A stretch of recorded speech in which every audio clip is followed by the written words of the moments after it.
Salam dəyərli müəllimlər, mən Tural müəllim, Edukompaniyinin İbtidai Riyaziyyat müəllimi. Bu günləri sizlərə iki maraqlı sual izah edəcəm. Əvvəlcə başlayaq. Birinci sual qapsu məsələsidir. Deməli, sualda gördüyümüz kimi yazır ki, əgər boş qaba 120 litr su əlavə etsək, A qədər su olar. Biz də burada deməli suyu X qəbul edirik, qiymətini bilmirik. Və 120 litr əlavə olunsa A qədər su olar.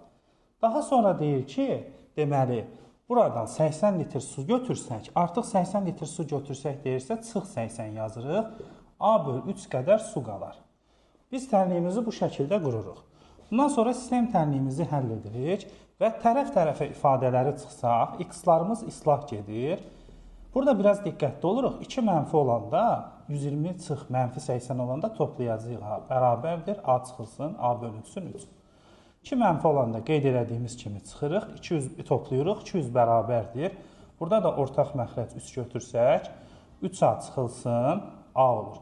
Yəni, nəticədə alırıq ki, 200 bərabərdir, 2A bölünsün 3. Bundan sonra artıq biz ifadəni məxrəcdən azad edirik. 2A bərabərdir, 200-ü 3-ə vururuq, 2A 600, A-nın qiyməti 300 olur. Burada da biraz diqqətli oluruq. Çünki bizdən suyun miqdarını soruşur, X-i. X-i soruşursa, aparaq tənlikdə yerinə qoyaq. Birincidə X üstə gələk 120 bərabərdir. A-nın yerinə 300 qoysaq, buradan X-in qiyməti 300-dən 120 çıxarıq, 180 olur. 300-dən 120 çıxanda doğru cavab 180 olacaq.